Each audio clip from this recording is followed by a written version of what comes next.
Welcome to this interactive video on budget versus actuals variance analysis. We've put this resource together to assist anyone involved in FP&A, from accountants to CFOs, with budget versus actual reporting.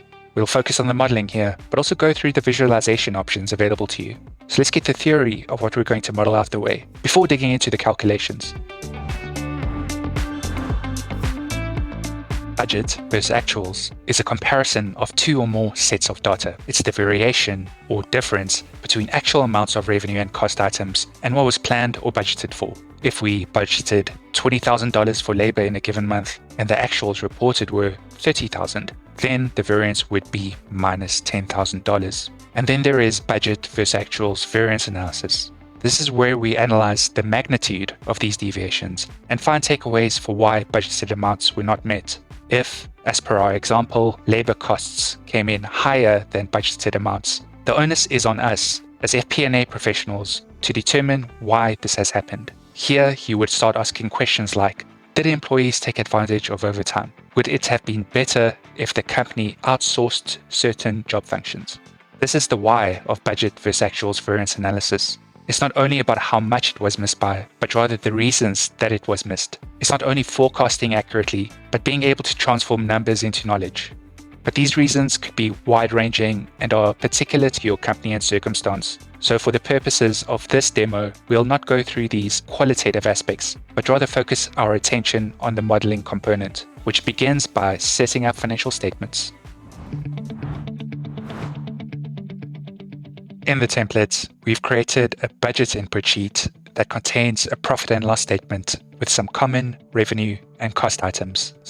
A duplicate P&L is set up in the actual sheet of the template. Within these two sheets, budgeted and actual values can be manually hard-coded for each item. Below this, we have restated our P&L and we aggregate our figure to a specific time of year. This is done simply by keeping the October values constant and summing forward, giving us a year-to-date amount. Next, to calculate the variance, we have to integrate actuals with the budget. In the variance analysis sheet, we make use of a column structure to compare the budgets directly to the actuals for expense and revenue categories. It's not the intention to go through every formula that this template uses, but let's touch on one of the heavy-duty ones that we use to import data from one sheet to another. So to do this, we make use of the index match formula, which pulls the relevant data from the P&L statements into respective columns. You can think of the index as a map that contains the figure that you are looking for, and the match function as a GPS, which uses these index values as the row argument, and the month we want to look into, in this case, October, as the column argument, where the lookup array is the end of month period in the main template timeline. With the aid of index match, we are able to juxtapose the values of budgets and actuals in a vertical layout, which makes the variance calculations straightforward to carry out, as we have done here. Variance for revenue items are determined by taking the actual figures and subtracting them from the budgeted amount. Costs, meanwhile, are the budgeted figures minus the actuals. But not all variances are bad, and they can actually be classified as either favorable or unfavorable. If your actual sales fell short of the budgeted amount, or your cost was under budgeted, the actual variance amount would be negative and considered unfavorable. If actual sales exceeded those planned, or expenses were below the budget, the variance would be positive or favorable.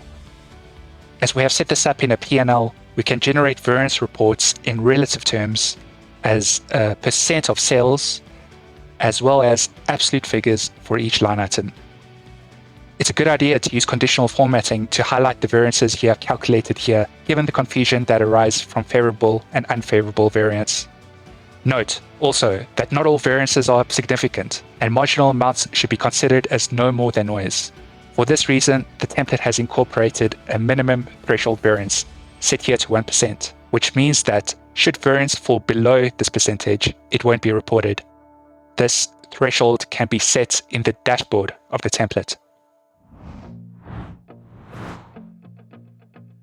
To tell the story behind your budget performance, you need to create waterfall charts, which is the primary form of analysis for budget versus actual reports.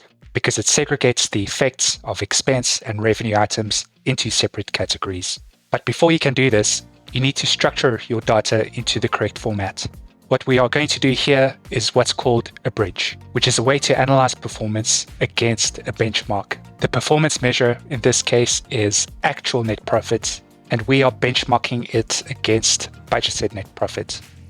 We have created another sheet in the template called Summary Statistics. We start by linking our budgeted net profit and actual net profit, which we calculated in the variance sheet. We then again make use of the index match function to pull the variance data to their respective categories. Note, we are using the relative figures here, but you can just as easily construct a bridge with the absolute values.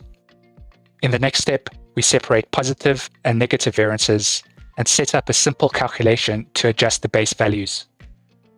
The template is pre-configured to visualize the data through Waterfall Charts, but if you would like to create these charts on your own, you can do so by selecting the data range of the structured data and creating a normally stacked column chart.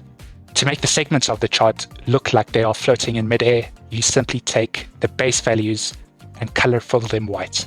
In the dashboard, you can look at the budget performance of a specific month or through the year to date, which helps draw attention to trends and deviations that are not once-off and could point to reasons that are more systemic.